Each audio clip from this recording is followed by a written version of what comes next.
Olá, tudo bem? Espero que todos estejam bem. Vamos dar continuidade ao nosso projeto de Bíblia em áudio aqui para a gente estar edificando a nossa fé e o nosso espírito. Vamos lá? Para quem não me conhece, eu sou a missionária Roberta Lima, levantada e escolhida por Deus para estar auxiliando você aqui no seu processo, ok? De trajeto, de conhecimento da palavra do Senhor, tá bom? Abra a tua Bíblia em Evangelho de Lucas, capítulo 20, que fala assim: Certo dia, Jesus estava no pátio do templo, ensinando o povo e anunciando o evangelho. Então chegaram ali alguns chefes de sacerdotes e alguns mestres da lei, junto com alguns líderes do povo, e perguntaram: Diga para nós, com que autoridade você faz essas coisas? Quem lhe deu essa autoridade? Jesus respondeu: Eu também vou fazer uma pergunta a vocês, respondam. Quem deu autoridade a João para batizar? Foi Deus ou foram as pessoas? Aí eles começaram a dizer uns aos outros: O que é que vamos dizer?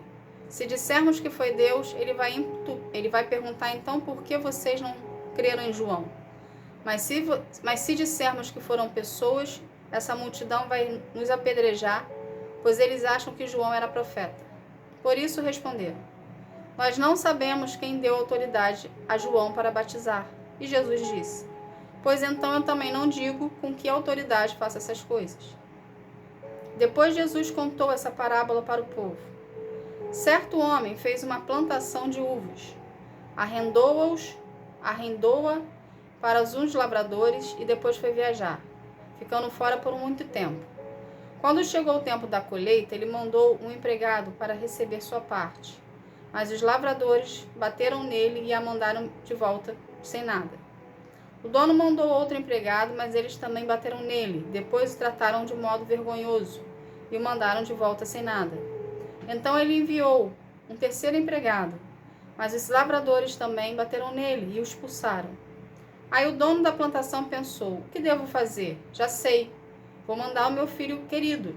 Tenho certeza que eles vão respeitá-lo. Mas quando os lavradores viram o filho, disseram: Este é o filho do dono. Ele vai herdar a plantação, vamos matá-lo, e a plantação será nossa. Então eles jogaram o filho para fora da plantação e o mataram. Aí Jesus perguntou: E agora? O que é que o dono da plantação vai fazer? Ele virá, matará aqueles homens e dará a plantação a outros lavradores.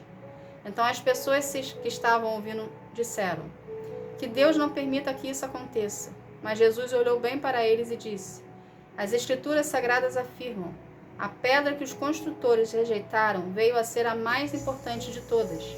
Quem cair em cima dessa pedra ficará em pedaços. E se a pedra cair sobre alguém, essa pessoa vai virar pó.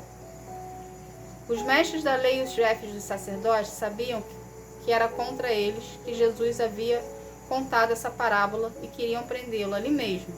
Porém, tinham medo do povo. Então começaram a vigiar Jesus.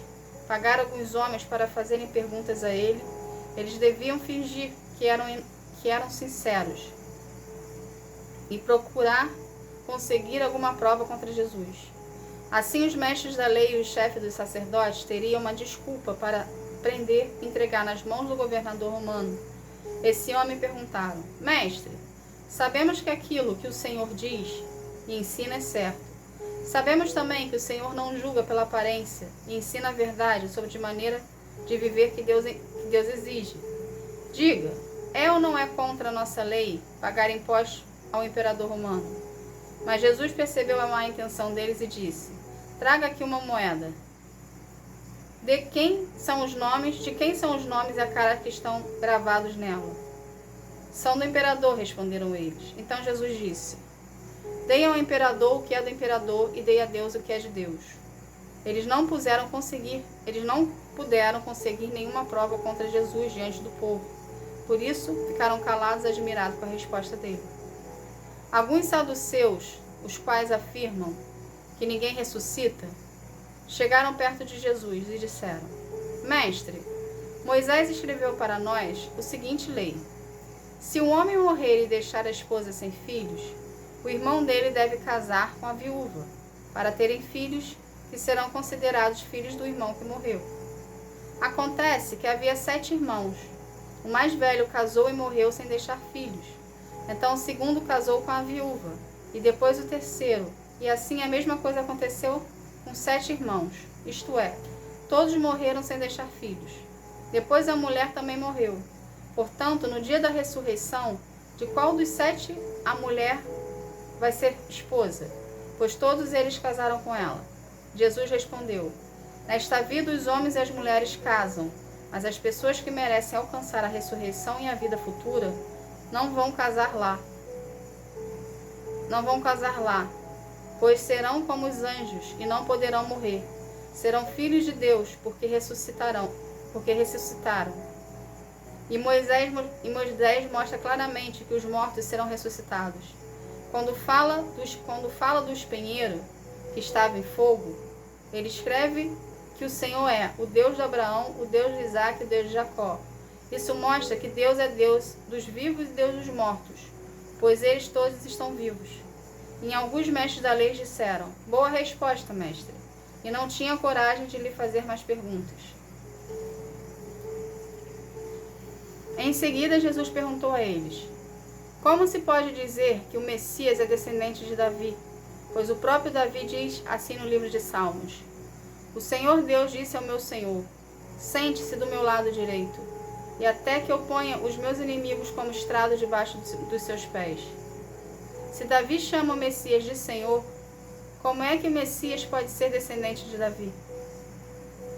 O povo todo estava escutando e Jesus disse aos discípulos: cuidado com os mestres da lei, que gostam de usar capas compridas e de ser cumprimentados com respeito nas praças.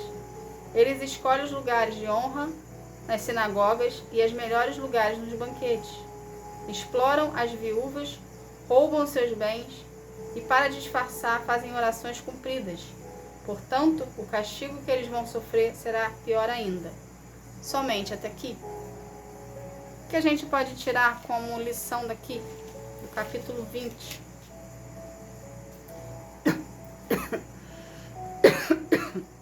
Desculpa.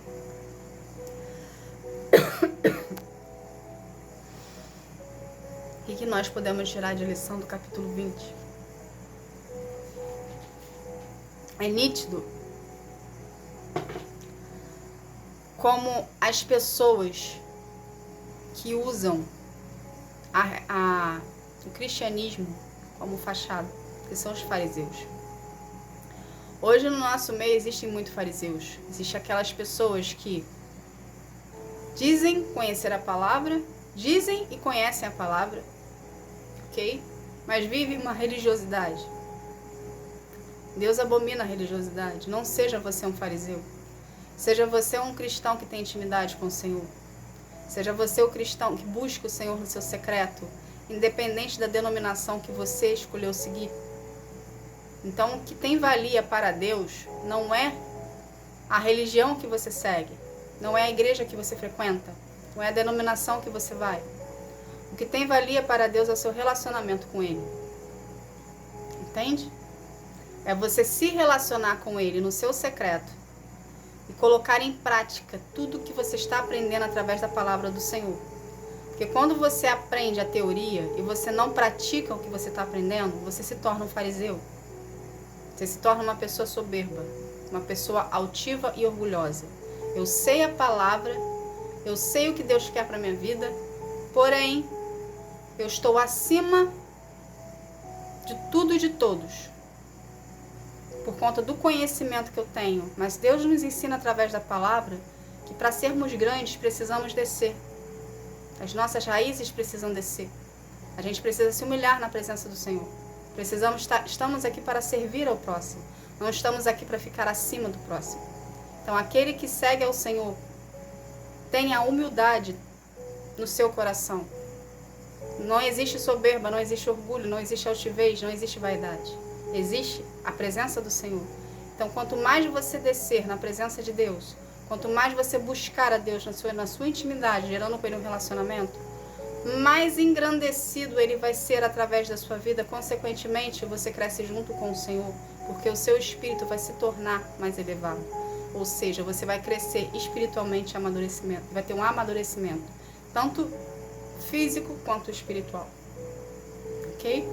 Vamos estar aqui fazendo uma oração para a gente estar encerrando esse momento? Vamos lá? Pai, em nome de Jesus, Senhor, eu quero te agradecer por essa palavra, Paizinho. Obrigada, Senhor. Obrigada por nos mostrar o que não devemos ser. E obrigada por nos mostrar aonde devemos buscar, a fonte que devemos buscar para ser parecidos contigo, Senhor. Pai, pelo poder do nome de Jesus, Senhor, coloque em nós corações mais disciplinados em querer buscar a Tua presença e ler a Tua palavra. Pai, que toda palavra que nós venhamos ler, que a gente venha colocar em prática em nossas vidas, para ver transformação em nós e ficarmos mais próximos de Ti, cada vez mais parecidos contigo, preparando o Senhor para os propósitos que o Senhor tem para cada um de nós. Paizinho, ensina-nos a Te buscar, ensina-nos a Te amar, ensina-nos, Senhor, a depender de Ti, ensina-nos, Senhor, a Te querer em nossas vidas, Pai. Pai, pelo poder do nome de Jesus, Senhor, eu quero consagrar cada vida que é Ti, que cada vida venha ter um real encontro contigo, enquanto que sara, que transforma, que cura, que liberta. Que cada vida, Senhor, venha Te buscar na sua intimidade, gerando contigo um relacionamento, Senhor, de aprofundamento e intimidade, Senhor. Pelo poder do nome de Jesus, Senhor, eu agradeço. Amém. Gente, obrigada. Que Deus abençoe a sua vida. Que você venha ter um dia, uma tarde, uma noite espetacular na presença do Senhor. Tá bom? Fica na paz. Tchau, tchau.